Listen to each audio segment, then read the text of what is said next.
फिर बता, circular motion में अपन ने स्टार्ट किया था तो उसमें दो पार्ट देखा था। एक था काइनेमैटिक्स, दूसरा है डायनेमिक्स। काइनेमैटिक्स तो अभी अपन ने पूरा पढ़ लिया, अभी हम डायनेमिक्स में जाएंगे। पहले काइनेमैटिक्स में पॉइंट क्या था कि व्हाट इज काइनेमैटिक्स। तो काइनेमैटिक्स में एक चीज था कि acceleration has to be zero. Okay, मतलब एक्सेलरेशन कांस्टेंट होना चाहिए। ओके, तो उसमें क्या था कि we do not know the origin of the motion. Origin of motion मतलब इसका एग्जांपल कि हमारा जो कार है वो चल रहा है, कंटिन्यूअसली इन मोशन है, और हमारा जो कार इन मोशन है, तो हम क्या करेंगे, उसका आगे वाला जो उसके ऊपर चेंजेस होने वाले हैं उसको अपन फाइंड आउट करेंगे। एक्सेलरेशन फाइंड आउट करो, वेलोसिटी फाइंड आउट करो, टाइम फाइंड आउट करो, डिस्प्लेसमेंट। हमको कोई भी लेना देना नहीं है कि ये कार स्टार्ट कैसे हुआ। इसको हम बोलते हैं ओरिजिन ऑफ मोशन। इसका मतलब होता है कि हमेशा कोई भी ऑब्जेक्ट अगर मोशन में सेट करना है तो हमको अप्लाई करना पड़ता है फोर्स। मतलब इसमें हम फोर्स जो है उसको कंसीडर ही नहीं करेंगे। आए समझ में? तो काइनेमेटिक्स में हम फोर्स को कंसीडर नहीं करेंगे, जो कि है हमारा ओरिजिन ऑफ द मोशन। वो पूरा आ जाता है काइनेमेटिक्स में। अगर हम फोर्स को कंसीडर नहीं करेंगे तो फोर्स हमारा इक्वल्स टू जीरो हो जाएगा। फोर्स का फॉर्मूला है मास इनटू एक्सेलरेशन, मतलब एक्सेलरेशन भी हमारा लगभग लगभग जीरो। इसका मतलब है हमारा एक्सेलरेशन होना चाहिए कांस्टेंट, जो अपन ने अभी इक्वेशन के पहले पढ़ा कि काइनेमेटिक्स के लिए एक्सेलरेशन क्या होना चाहिए, कांस्टेंट होना चाहिए। अभी हम डायनामिक्स की तरफ जाते हैं। तो डायनामिक्स में क्या होता है कि we should know the origin of the motion. Origin of the motion मतलब कि अगर मेरा कार मोशन में है तो वो एक्चुअली मोशन में सेट कैसे होगा, वो हमको मालूम होना चाहिए इन डायनामिक्स। आया समझ में? तो स्टार्ट कैसे हुआ मोशन, तो इसका मतलब है कि जब मेरा कार स्टार्ट हो रहा है तो हम इनिशियली क्या करेंगे, फोर्स अप्लाई करेंगे। इनिशियली जब हम फोर्स अप्लाई करेंगे मतलब मुझे फोर्स को यहाँ पे क्या करना पड़ेगा, कंसीडर करना पड़ेगा। तो यहाँ पे क्या करेंगे, हम फोर्स को कंसीडर करेंगे। है समझ में? अभी वही हम यहाँ पे पढ़ेंगे। ओके, तो याच्यामध्ये डायनामिक्स का फॉर्म क्या आएगा कि we will find out what is the origin of the motion, and if we are finding out the origin of the motion तो हमको क्या करना पड़ेगा, फोर्स अंडर कंसिडरेशन लेना पड़ेगा। आया समझ में? अगर हम फोर्स को अंडर कंसिडरेशन लेते हैं तो अभी हमको सर्कुलर मोशन में हम पढ़ेंगे कि यहाँ पे दो टाइप का फोर्स होता है। एक होता है CPF जो कि होता है सेंट्रीपिटल फोर्स। ओके, और दूसरा वाला क्या होता है, CFF जो कि होता है सेंट्रीफ्यूगल फोर्स। डायनेमिक्स में हम ओरिजिन ऑफ मोशन कंसीडर करेंगे, मतलब फोर्स को कंसीडर करना। जब हम फोर्स को कंसीडर करेंगे तो हमारे सर्कुलर मोशन में दो टाइप का फोर्स मिलेगा। पहला होगा सेंट्रीपिटल फोर्स और दूसरा होगा सेंट्रीफ्यूगल फोर्स। अभी मुझे बताओ सेंट्रीपिटल और सेंट्रीफ्यूगल फोर्स होता क्या है एक्चुअली। ओके, एग्जांपल लेते हैं। तो मैं क्या करूंगा, एक स्टोन लूंगा, उसको मैं रस्सी बांधूंगा और घुमाऊंगा। बराबर है? जब वो स्टोन घूमेगा तो वो एक सर्कुलर मोशन फॉलो करेगा, है ना? सर्कुलर पाथ फॉलो करेगा, मतलब वो एक सर्कुलर मोशन हो रहा है वहां पे। तो नाउ सेंट्रीपिटल फोर्स जो है वो क्या करेगा, वो उस स्टोन को एक्चुअली सर्कुलर मोशन में रखने का कोशिश करेगा। बराबर है? तो जब मैं घुमा रहा हूँ तो मैंने अभी वो जो रस्सी है वो हाथ में पकड़ा हुआ है, ये रस्सी जो है मेरे हाथ में होने की वजह से वो घूम रहा है। तो वहां पे क्या आ गया, सेंट्रीपिटल फोर्स। बराबर है? जब मैं उसको बहुत तेज से घुमाता हूँ तो दो केस सिनेरियो आएगा। उसमें क्या होगा कि एक तो मेरा जो रस्सी है वो हाथ से स्लिप हो जाएगा, दूसरा बहुत अच्छे से मैंने ग्रिप पकड़ के रखा है तो रस्सी टूट जाएगा। जब मेरा रस्सी टूटेगा तो पॉइंट एग्जांपल कंसीडर करते हैं कि मेरा स्टोन ये पॉइंट पे था, जैसे मेरा रस्सी टूटा तो मेरा स्टोन यहाँ पे बाहर निकल जाएगा। जब ये बाहर निकल जाएगा तो यहाँ पे जो फोर्स लगेगा वो रहेगा सेंट्रीफ्यूगल फोर्स। इसका मतलब है कि जो हमारा सेंट्रीपिटल फोर्स है वो एक्चुअली जो हमारा स्टोन है उसको सर्कुलर मोशन में रखने का काम करेगा। सेंट्रीफ्यूगल फोर्स जो है वो एक्चुअली वो स्टोन को बाहर फेंकने का काम करेगा। और that is the two part of our circular motion. आया समझ में? ओके, तो एक काम करो, अभी इतना लिखो, ये तो तुम्हारा अंडरस्टँडिंग के लिए एवढं लिहून घ्या, मग मी तुम्हाला सेंट्रिपिटल फोर्स सांगून देतो काय ते.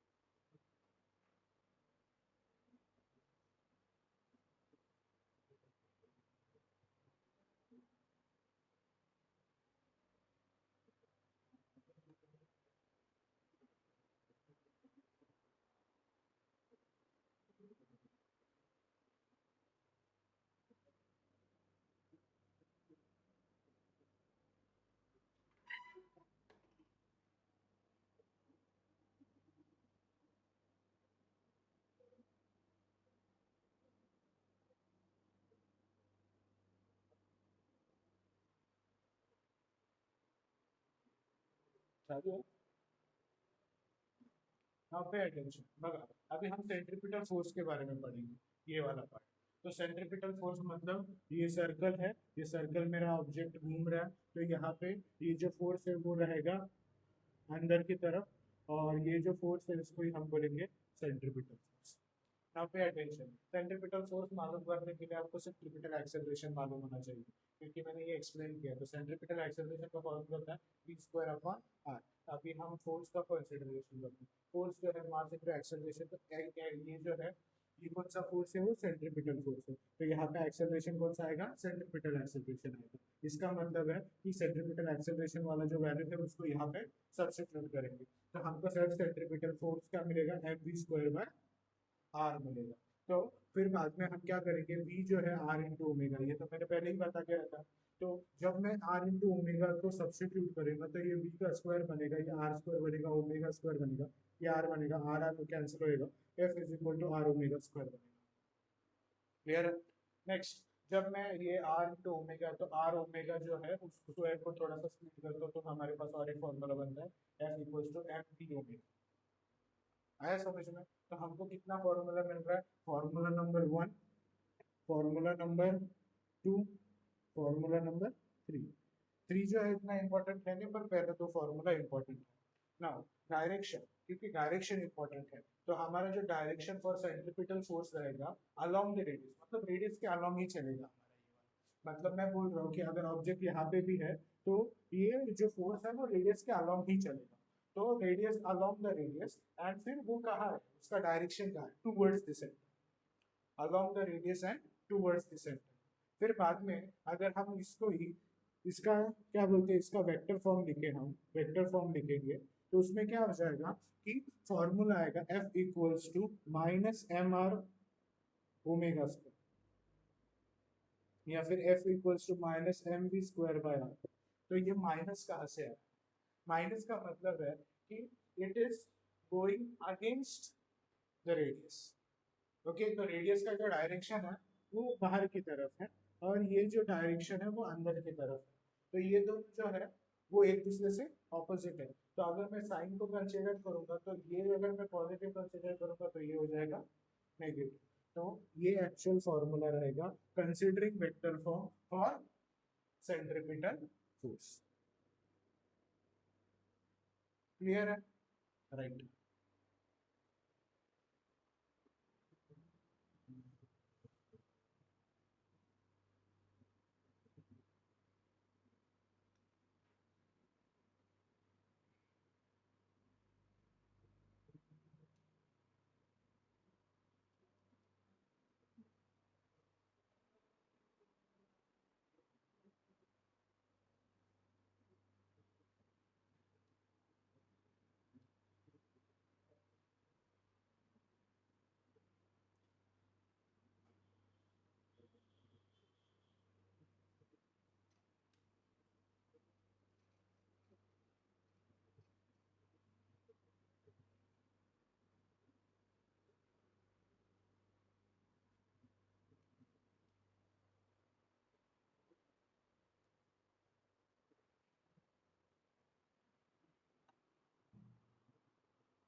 हाँ, सेंट्रीफ्यूगल फोर्स बता, सेंट्रीफ्यूगल फोर्स एक सूडो फोर्स है। सूडो फोर्स का मतलब है एक इमेजिनरी फोर्स। इमेजिनरी फोर्स का मतलब है नॉन रियल फोर्स, मतलब ये एक रियल फोर्स नहीं है। ओके, तो इसका एक एग्जांपल रहेगा कि अगर आप कार में बैठे हो और कार आपका एक पर्टिकुलर स्पीड पे चल रहा है और अचानक जो ड्राइवर है वो ब्रेक मारेगा, तो क्या होगा कि कार रुक जाएगा और आप जो है वो अपने सीट से थोड़ा सा आगे चले जाओगे। तो वहाँ पे यहाँ पे वहाँ पे आप क्या करोगे, एक फोर्स को एक्सपीरियंस करोगे, बराबर है। पर उसका ओरिजिन जो है वो आपको मालूम नहीं, वो फोर्स कहाँ से आता है। तो वो जो कैटेगरी वाला फोर्स होता है उसको हम इमेजिनरी फोर्स या फिर सूडो फोर्स कहते हैं, बराबर है। इसको हम नॉट रियल फोर्स भी कहते हैं। अगर हम सर्कुलर मोशन के पर्सपेक्टिव से बोले तो सेम कार जो है वो एक माउंटेन पे चल रही है। तो माउंटेन में कैसे होता है कि रोड जो होता है वो टर्न होता है, कर्व्ड होता है। तो जहाँ जब ड्राइवर उसको कर्व में घुमाता है तो आप एक्सपीरियंस करोगे कि जो साइड में कार मूव करेगा आप उसके ऑपोजिट साइड में भाग जाओगे। तो वो रहेगा आपका सेंट्रीफ्यूगल फोर्स, जो कि है सूडो फोर्स, इमेजिनरी फोर्स। आपको मालूम नहीं वो एक्चुअली क्यों हो रहा है, ओरिजिन क्या है वो फोर्स का, पर there is a force existing, उसको हम क्या बोलेंगे, सूडो फोर्स या फिर इमेजिनरी फोर्स या फिर रियल फोर्स। आया समझ में? अभी ये जो सेंट्रीफ्यूगल फोर्स और सेंट्रीफ्यूगल फोर्स है वो डिपेंड करता है on the frame of reference. अभी फ्रेम ऑफ रेफरेंस क्या है? फ्रेम ऑफ रेफरेंस मतलब आप कहाँ से कोई भी फोर्स को एक्सपीरियंस कर रहे हो, कौन से पॉइंट से कोई भी फोर्स को एक्सपीरियंस कर रहे हो। तो यहाँ पे दो पॉइंट आ जाता है, पहला होता है इनर्शियल फ्रेम ऑफ रेफरेंस और दूसरा होता है non inertial frame of reference. Inertial frame of reference का मतलब है आप बाहर खड़े हो और जो ऑब्जेक्ट है वो खुद मोशन में है और आप ऑब्जर्व करोगे कि वो ऑब्जेक्ट के ऊपर कैसा फोर्स अप्लाई हो रहा है। तो यहाँ पे जब आप बाहर खड़े हो इसका मतलब आप एक कांस्टेंट पोजीशन पे हो, रेस्ट पोजीशन पे हो, मतलब आपका एक्सेलरेशन ये पॉइंट पे जीरो है। और ये एक डिस्क है और इसके ऊपर मैंने बॉक्स रखा हुआ, ये डिस्क ऐसे गोल घूम रहा है। तो ये जो बॉक्स है वो क्या होगा, वो बाहर आके गिरेगा।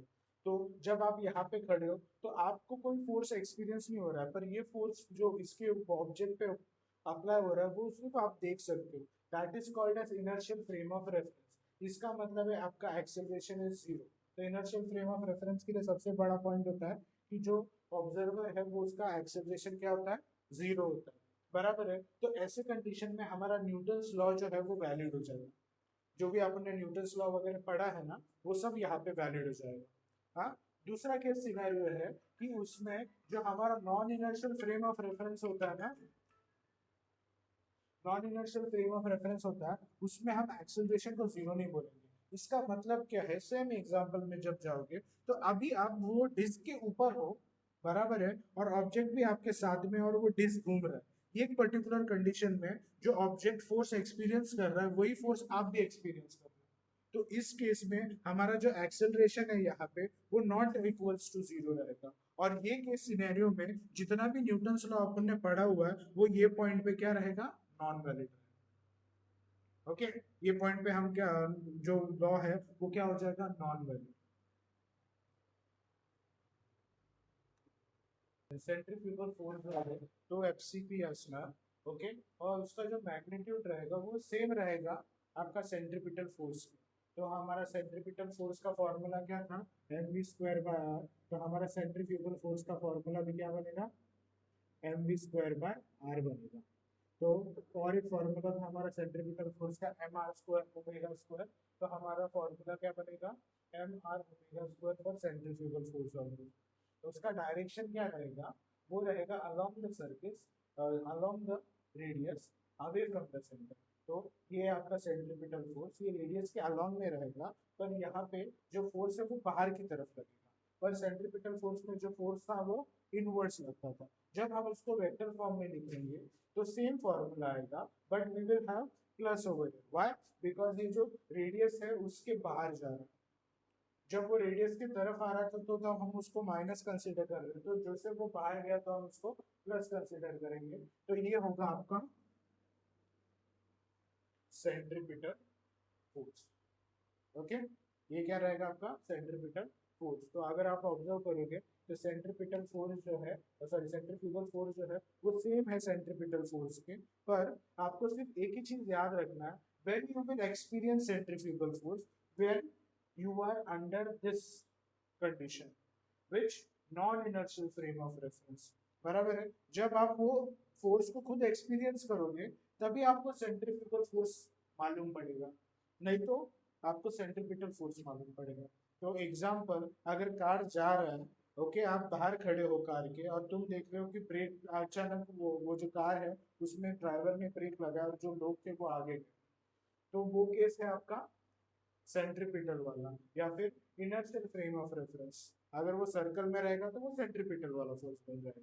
पर अगर आप खुद कार में हो और ब्रेक लगा रहा है तो जो आपका बॉडी है वो थोड़ा सा आगे जाएगा, तो वो कौन सा केस रहेगा, non inertial frame of reference. वही सर्कल के अंदर अगर हम कंसिडर करेंगे तो वो पॉइंट पे आपको कौन सा फोर्स एक्सपीरियंस होगा, सेंट्रीफ्यूगल फोर्स। तो मैं बोल सकता हूँ कि जो सेंट्रीफ्यूगल फोर्स है वो हमको कहाँ पे मिलेगा, non inertial frame of reference में, जहाँ पे हमारा Newton's law is not valid. तो यहाँ पे हमको कौन सा फोर्स मिलेगा, centrifugal force. Okay, C F. Okay, centrifugal force यहाँ पे हमको मिलेगा। और ये यहाँ पे ये केस सिनेरियो जहाँ इनर्शियल फ्रेम ऑफ रेफरेंस है वहाँ पे हमको क्या मिलेगा, सेंट्रीपिटल फोर्स। आया समझ में? ओके, हाँ, तो आपने लिखा, फिर इसके बाद में one point is there in this part only, I will dictate that point, वो लिख लो। ओके, बाकी सब तो लिख हो गया रहेगा आपका। स्टॉप करो। देखो 2019 में क्वेश्चन पूछा गया था, which of the following statement is false for centripetal and centrifugal force. मतलब सेंट्रीपिटल और सेंट्रीफ्यूगल फोर्स में ये बहुत सारा स्टेटमेंट ट्रू रहेगा, कौन सा फॉल्स है। ओके, तो देखो पहला वाला ऑप्शन देखो, आर इक्वल इन मैग्नीट्यूड। तो हमने पढ़ा है कि हमारा जो सेंट्रीपिटल फोर्स होता है और जो हमारा सेंट्रीफ्यूगल फोर्स होता है, दोनों का फॉर्मूला होता है mv² ओके, और एम आर ओमेगा स्क्वायर। इसमें से फर्क क्या होता है, अगर सेंट्रीपिटल फोर्स नेगेटिव है तो ये पॉजिटिव है, पर जब हम मैग्नीट्यूड का बात करते हैं तो हम नेगेटिव पॉजिटिव को नहीं देखते। इसका मतलब दोनों का फॉर्मूला क्या है, सेम है, मतलब ये स्टेटमेंट ट्रू है। ओके, ये जो हमारा स्टेटमेंट है वो क्या हो गया, ट्रू स्टेटमेंट हो गया, बराबर है। तो constituent action and reaction pair, constituent action and reaction pair का मतलब है एक का एक्शन दूसरे का रिएक्शन रहेगा। इसका एग्जांपल क्या रहेगा कि अगर आप एक बलून को फिल करके रखा हुआ है आपने, ओके, इसमें बहुत सारा एयर है, तो जैसे ये एयर बलून के बाहर जाएगा तो एज अ रिजल्ट बलून है वो आगे जाएगा। तो यहाँ पे एक्शन क्या है, गोइंग एयर आउटसाइड, ये है एक्शन। और उसका रिएक्शन क्या है, उसका रिएक्शन है कि हमारा जो बलून है वो आगे जाए। तो इसको क्या बोलते हैं, एक्शन एंड रिएक्शन पे, बराबर है। नेक्स्ट देखो, act on the same body. Okay, तो अगर हम सर्कल का कंसिडरेशन करते हैं तो ये हमारा एक बॉडी है, तो यहाँ पे अलोंग द रेडियस यहाँ पे सेंट्रीपिटल फोर्स लगेगा और यहाँ पे सेंट्रीफ्यूगल फोर्स लगेगा, मतलब सेम बॉडी के ऊपर ही एक्ट करना, ये भी राइट है। एक्ट अलोंग द रेडियस, तो हमने एंडिंग में देखा था कि ये हमारा रेडियस है और जो ऑब्जेक्ट है वो टुवर्ड्स द सेंटर जा रहा है, मतलब अलोंग द रेडियस ही है ना। ओके, ऑब्जेक्ट जो है टुवर्ड्स द सेंटर जा रहा है, मतलब अलोंग द रेडियस है, और ये अवे फ्रॉम द सेंटर जा रहा है, मतलब ये भी अलोंग द रेडियस है, मतलब दोनों ऑब्जेक्ट, दोनों फोर्सेस अलोंग द रेडियस काम करते हैं। तो इसमें फॉल्स वाला स्टेटमेंट क्या है, कॉन्स्टिट्यूट एक्शन एंड रिएक्शन का। ये ऐसा है नहीं कि यहाँ पे सेंट्रीपिटल फोर्स है उसके वजह से सेंट्रीफ्यूगल फोर्स है, ऐसा है कुछ नहीं, दोनों साथ में ही एग्जिस्ट करेंगे। मतलब यहाँ पे एक्शन और रिएक्शन पैर जो है सेंट्रीपिटल और सेंट्रीफ्यूगल फोर्स में वो कभी देखा नहीं जाएगा। इसका मतलब है कि आपका जो थर्ड वाला ऑप्शन है वो आपका फॉल्स बनेगा, जो कि आपका आंसर है। ये सब ट्रू है, तो क्वेश्चन क्या है, which of the following statement is false. तो सेकंड वाला जो फॉलोइंग स्टेटमेंट है वो फॉल्स है, इसका मतलब है इसका आंसर बी रहेगा। आया समझ में, क्लियर है? पर इकडे काय आहे, vehicle along the horizontal curve. Okay, तर बघा बघा, तर ही कर्व रोड आहे आणि माझी जी कार आहे ती अशी कर्व रोड मध्ये मूव्ह करते, बरोबर आहे। ज्या याला कन्सिडर केलं तर हे सर्कल आहे, बरोबर आहे, ही मूव्ह करणार विथ वेलोसिटी v। ओके, जेव्हा ही मूव्ह करते तर या पॉइंटवर, इकडे या पॉइंटला याच्यावर काय होते, एक सेंट्रीपिटल फोर्स ऍक्ट करते, आणि इकडे ती सेंट्रीपिटल फोर्स कोण ऍक्ट करणार, फ्रिक्शनल फोर्स। फ्रिक्शन माहिती आहे, दोन ऑब्जेक्ट मध्ये फ्रिक्शन असतं, ती फोर्स असणार आमची फ्रिक्शनल फोर्स। अभी यही ऑब्जेक्ट को मैं, ये अभी मैंने टॉप व्यू से देखा, अभी मैं साइड व्यू से देखो, सामने से दिखूंगा ये कार को, तो सामने मुझे कार ऐसे दिखेगा। तो इसमें मैं क्या कंसिडर करूंगा कि इसके ऊपर कौन सा फोर्स अप्लाई होगा। तो ये देखो, ये कार है हमारा, बराबर, ये आपका रोड है।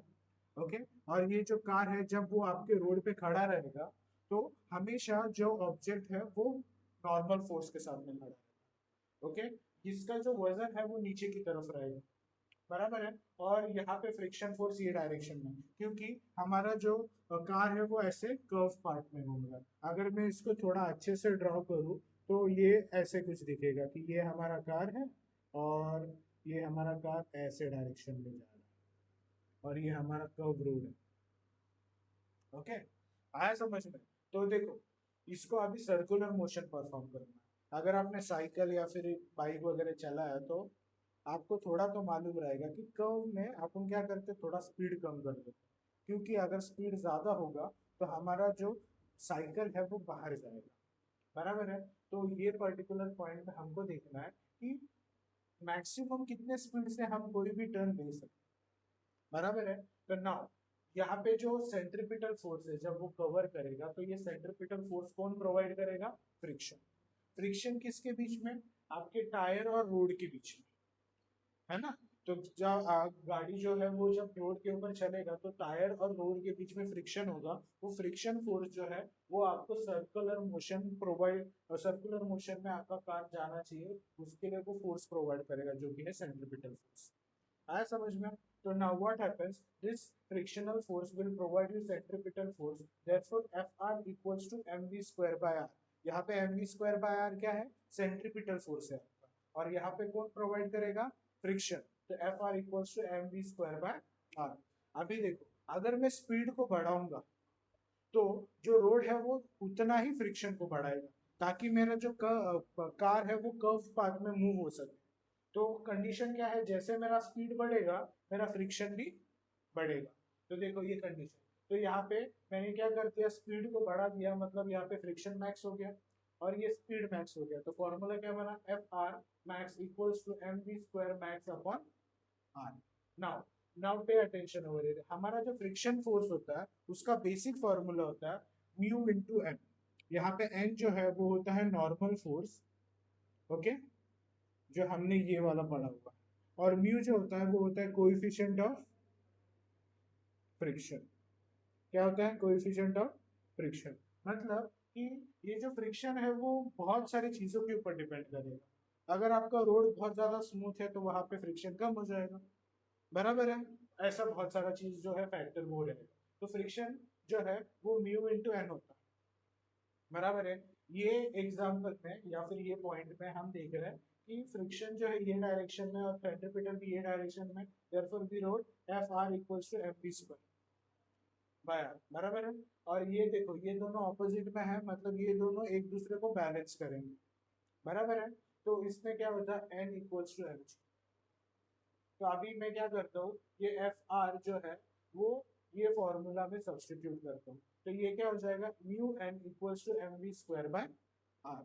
अभी एन का जो वैल्यू है वो क्या है? M G. तो यहाँ पे एम जी को सब्सटीट्यूट करूंगा। यहाँ पे एन और यहाँ पे दोनों एम कैंसिल हो जाएंगे और ये जो आर है वो यहाँ पे चला जाएगा।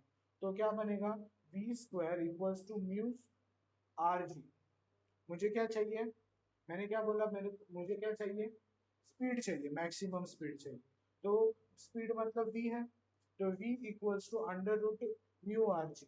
तो ये रहेगा maximum speed for the car in order to move in a circular motion. Okay.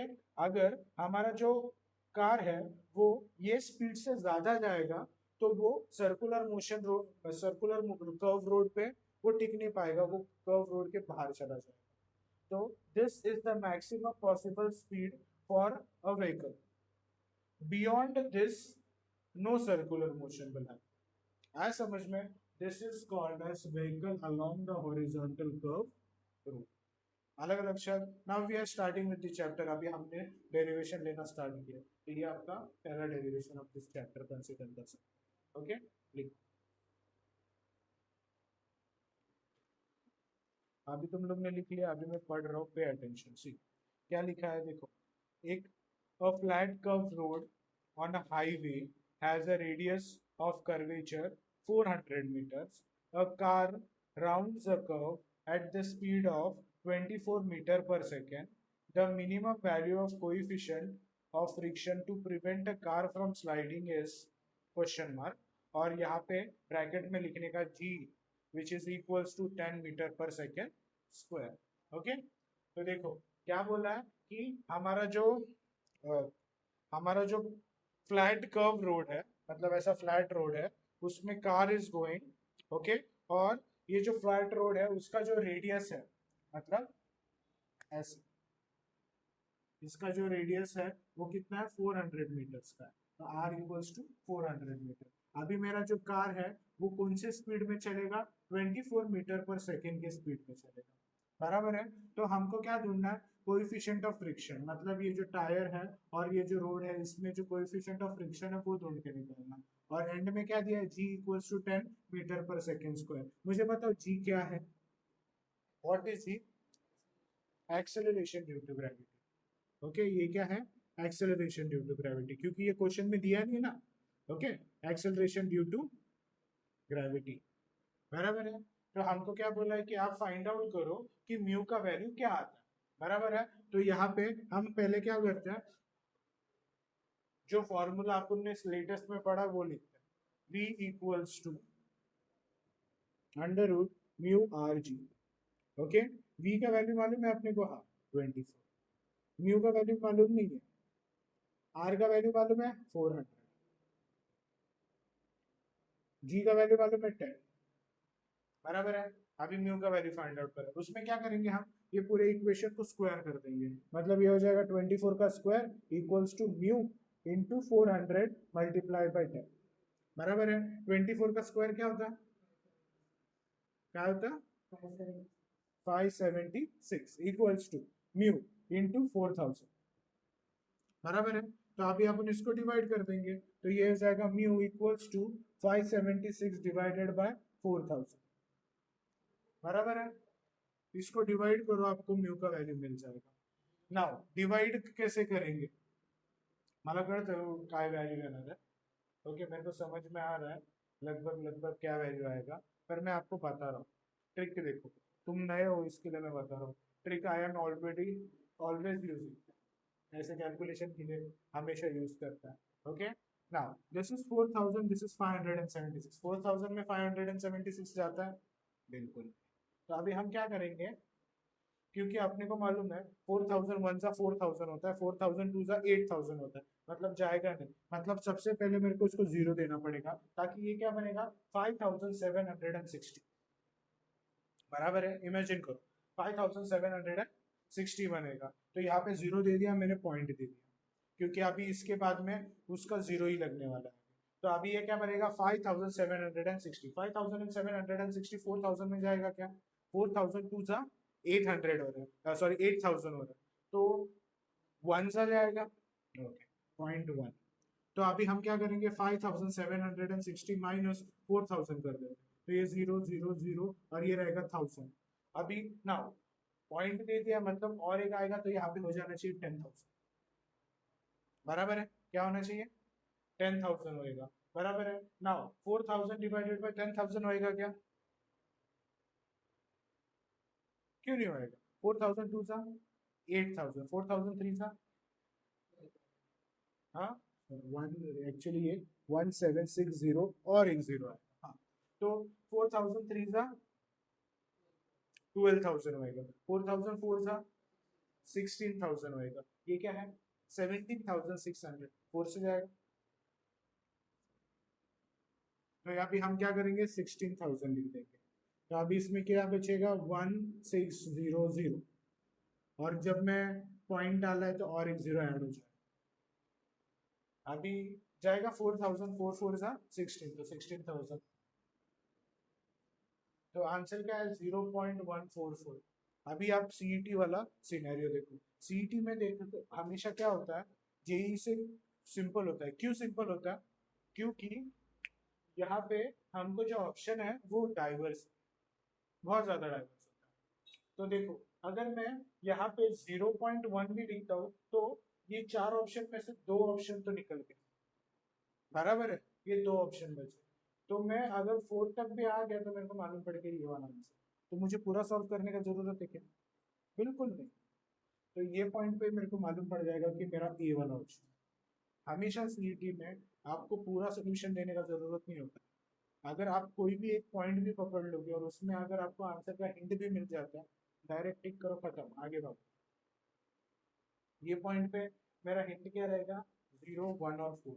1 और 4 आ गया ना, मेरे को मालूम है ये ऑप्शन में कौन सा 1 और 4 आ रहा है, ये वाला, टिक करो, खत्म।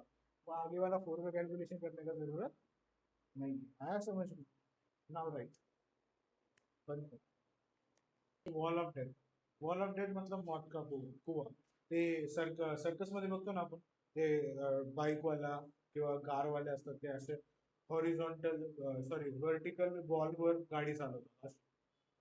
तर मग तिकडे ऍक्च्युली काय इन्व्हॉल्व असतं, कारण की ते पण सर्क्युलर मोशन परफॉर्म करतात. तो मैं कंसिडर करता हूँ कि मेरा जो कार है वो ये पॉइंट पे है, बराबर है. याच्यामध्ये ही जी कार आहे त्याच्यावर किती फोर्सेस अप्लाय होतात? एक तर मास आहे कारचा, मग रेडियस ऑफ द वेल आहे, एक्सेलरेशन ड्यू टू ग्रेविटी आहे, नॉर्मल आहे, एवढं सगळं अप्लाई होतं. अभी देखो, जो उसका वेट है वो ऑब्वियसली नीचे की तरफ रहेगा. ये वेट को बैलेंस कौन करेगा? ये टायर और ये जो हमारा वर्टिकल बॉल है इसके बीच का फ्रिक्शन. इसके इन दोनों के बीच में फ्रिक्शन अगर भरपूर है तो ये वाला जो कार है वो ये पॉइंट पे टिका रह सकता है. अगर ये फ्रिक्शन कम हो गया, इसका मतलब इसका वेट बढ़ जाएगा. वेट बढ़ जाएगा तो वो नीचे गिरेगा. तो ये दोनों बैलेंस करेंगे खुद को. तो friction will balance weight, F R equals to M G, बराबर है. नेक्स्ट इकडे बघा, ये मैंने जैसे पता है आपको, नॉर्मल फोर्स जो होता है वो एक कॉन्टैक्ट फोर्स होता है. तो यहाँ पे ये जो टायर है और ये जो बॉल है इनके बीच में कांटेक्ट है, और ये कांटेक्ट है, तो नॉर्मल फोर्स इस तरफ रहेगा. अगर ये इस तरफ है तो ये बीच अंदर की तरफ कौन सा फोर्स अप्लाई होता है? Centripetal force. तो एन जो है वो सेंट्रीपिटल फोर्स अप्लाई है. तो centripetal force is provided by circular motion which is N equals to M we square by R. Next important point, जेव्हा माझी स्पीड मिनिमम होती, अगर मैं इसका स्पीड कम करूंगा तो क्या होगा कि स्पीड कम होने से इसको नीचे गिरने का चांसेस बढ़ जाएगा. अगर नीचे गिरने से कौन रोक रहा है इसको? फ्रिक्शन रोक रहा है. मतलब अगर मैं स्पीड को मिनिमम करूंगा तो फ्रिक्शन बढ़ जाएगा, बराबर है. तो और स्पीड बहुत ज्यादा मिनिमम होगा तो फ्रिक्शन का भी एक क्या बोलते हैं उसका एक लिमिट है. तो वो लिमिट अगर ब्रेक हो गया तो मेरा कार नीचे आ जाएगा. तो कंडीशन क्या है? When the speed is minimum the friction is maximum. Minimum का speed ground in M I N consider, बराबर है. तो हम क्या करेंगे? Friction maximum equals to M G आणि N equals to M we square minimum upon R, condition के हिसाब से. फिर हम क्या करेंगे? फ्रिक्शन की जगह पे हम फॉर्मूला सब्सटीट्यूट करेंगे. तो फ्रिक्शन का फॉर्मूला सबको मालूम है, म्यू इंटू एन होता है, जहाँ पे म्यू हमारा कोएफिशिएंट ऑफ स्टैटिक फ्रिक्शन होता है, एन जो है हमारा क्या होता है? नॉर्मल फोर्स होता है, और ये एम जी वैसे है. नॉर्मल का वैल्यू जो है वो यहाँ पे सब्सटीट्यूट करो, एम एम को कैंसिल करो. हमको क्या चाहिए? स्पीड चाहिए, ताकि हमारा जो गाड़ी है वो ये सर्कुलर मोशन में घूम सके. तो ये बनेगा वी स्क्वायर. तो हम क्या करेंगे? वी स्क्वायर को यहाँ पे रखेंगे, बाकी सबको वहां पे भेज देंगे. तो आर जो है यहाँ पे मल्टीप्लाई हो जाएगा, म्यू जो है डिवाइड हो जाएगा. V square equals to R G upon mu. यहाँ पे क्या बोला? स्पीड मिनिमम है तो वी मिनिमम, तो V minimum equals to under root R G M. मतलब हमारा जो स्पीड है वो कम से कम इतना होना चाहिए, तो मेरा कार जो है वो ऐसे वर्टिकल सर्कुलर मोशन परफॉर्म करेगा ऑन दी वॉल. अगर इससे कम स्पीड हो गया तो क्या हो जाएगा? वो नीचे गिर जाएगा. कम से कम उसका स्पीड इतना होना चाहिए. तो इसको कैलकुलेट कैसे करेंगे? आपको रेडियस मालूम होना चाहिए, एक्सेलरेशन और कोएफिशिएंट ऑफ फ्रिक्शन. आया समझ में? देखो, बंद, क्यों आज, बराबर है. फिर जो वैल्यूज मालूम है सब्स्टिट्यूट करो और आंसर फाइंड आउट करो. हमको आर का वैल्यू चाहिए, तो वी का वैल्यू क्या है? 30. म्यू का वैल्यू क्या है? 0.5 अंडर. आर का वैल्यू हमको मालूम नहीं, इंटू 10. तो हम क्या करेंगे? स्क्वायर करेंगे, तो ये हो जाना चाहिए 30 का स्क्वायर इक्वल्स टू, ये हो जाएगा 0.5 इंटू आर इंटू 10, बराबर है. तो अब 0.5 could be written as 5/10 into R into 10. तो ये 10 एंड 10 कैंसिल, तो ये हो जाएगा 30 का square. Okay, and 5 into R, तो R will be equal to 30 का स्क्वायर डिवाइडेड बाई 5। 30 का स्क्वायर क्या है, 3 3 9 और ये 00। याद रखो स्क्वायर में क्या होता है, पहले वाला जो नंबर है ऐसा 0 रहेगा, तो स्क्वायर में क्या होगा, 0 डबल हो जाएगा और ये पहले वाले नंबर का स्क्वायर हो जाएगा। तो 30 का स्क्वायर क्या आएगा, 900 डिवाइडेड बाय 5 करा। हाँ, तर मग इधर 1 है ना, इधर 1 आएगा, फिर 440 हो जाएगा, 5 8 जा 40। बस हमने पूरा सॉल्व किया। 1 1 में क्या, अभी अब मेरे को पहला वाला 1 मिल गया, मतलब ये दो ऑप्शन निकल गए, ये दो ऑप्शन रहेगा। फिर नेक्स्ट में मेरे को 8 मिल गया, मैं कंप्लीट नहीं करेगा, 180 है ये आंसर। हाँ समझ में, ऐसे सोल्यूशन। तो ये बनेगा r इक्वल्स टू 180 मीटर। लिखो।